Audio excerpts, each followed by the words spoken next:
2015 में एक ऐसा ट्रैफिक जाम जिसने लोगों का ध्यान अपनी तरफ आकर्षित कर दिया। ये traffic jam bingeing highway road में हुआ था, जिसकी वजह से 50 लेन की हाईवे भी चौक हो गई थी।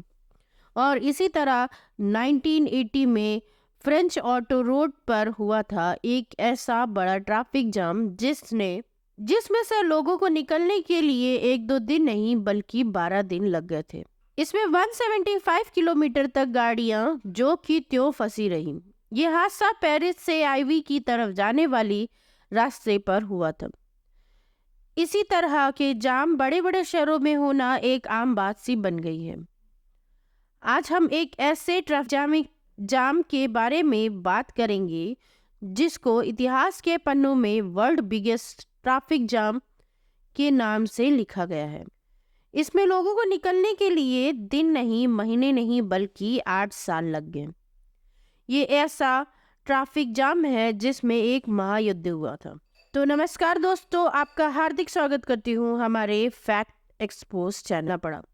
वैसे तो ट्रैफिक जाम को कुछ समय बाद क्लियर कर दिया जाता है, पर स्विस कैनाल के जाम को क्लियर करने किसी के बस की बात नहीं थी। तो चलिए बात करते हैं स्विस कैनाल के वर्ल्ड बिगेस्ट ट्रैफिक जाम की बहुत ही रोचक कहानी के बारे में। Swiss canal shipping and trading companies का बैकबोन माना जाता है। 1869 के पहले जब शिपिंग एंड ट्रेडिंग कंपनी के पास स्विस कैनाल नहीं था, तब एशिया की शिप्स को अफ्रीकन कॉन्टिनेंट से एक लंबा रास्ता तय करके यूरोप तक पहुंचती थी। ये महीनों का लंबा सफर स्विस कैनाल की वजह से दिनों में बदल गया।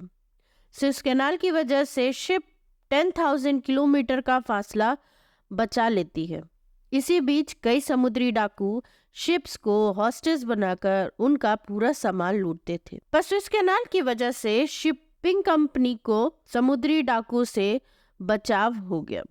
ये किस्सा है 5 जून 1967 का, जब 15 कार्गो शिप्स मेडिटेरेनियन सी में एंटर होती है। वैसे तो शिप्स को रेड सी पहुंचने में 12 घंटे ही लगते हैं, पर ये 12 घंटे 8 साल में बदलने वाले हैं, इनकी खबर उन शिप्स को बिल्कुल भी नहीं थी। इसी बीच इजिप्ट और इजराइल के बीच में बहुत ही ज़्यादा मतभेद चल रहे थे।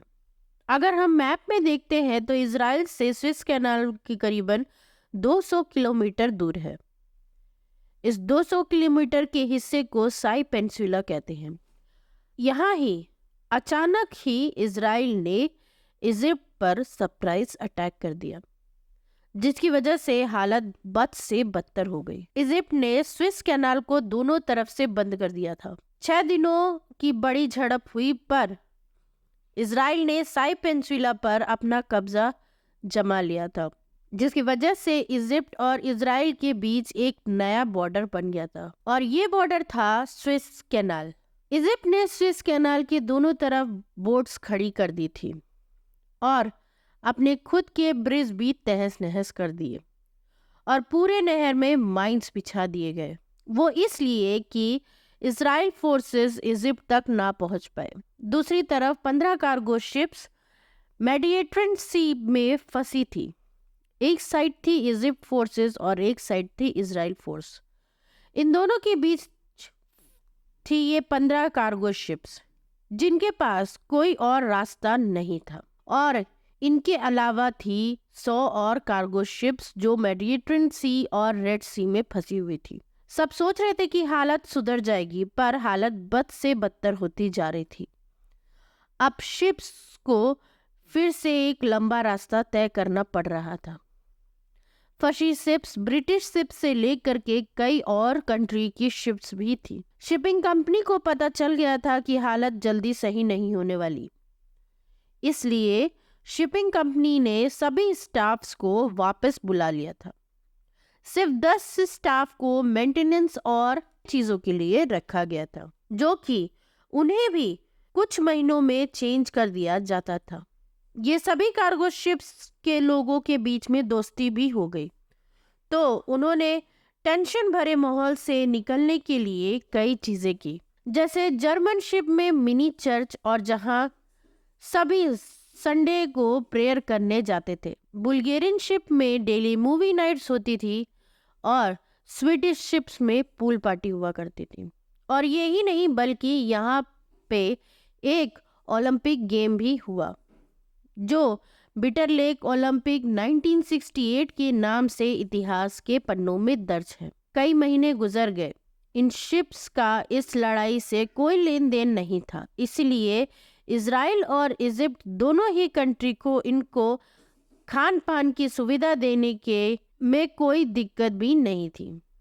6 साल 1973 में इजराइल की तरफ से जंग खत्म हुई, पर 1973 में ही इजिप्ट ने अपनी तरफ से हमला बोल दिया और ऐसा हमला बोला कि इजराइल की अंदर तक की नींव को हिला दिया।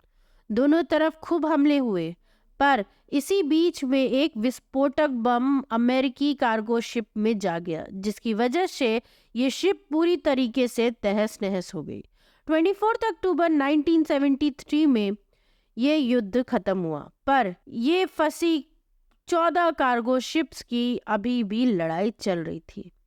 स्विस कैनाल को क्लीन करने के लिए लगभग 2 साल लगे और 5 जून 1975 को सभी कार्गो शिप्स अपनी जगह को वापसी हुई और इन सभी ने इनका बहुत ही जोर शोर से स्वागत किया। अब इतनी लड़ाई हो जाने के बाद इजिप्ट और इजराइल ने दोस्ती कर ली और इजराइल ने साई पेनिनसुला को इजिप्ट को वापस कर दिया। तो ये थी स्विस कैनाल की वर्ल्ड बिगेस्ट ट्रैफिक जाम की कहानी।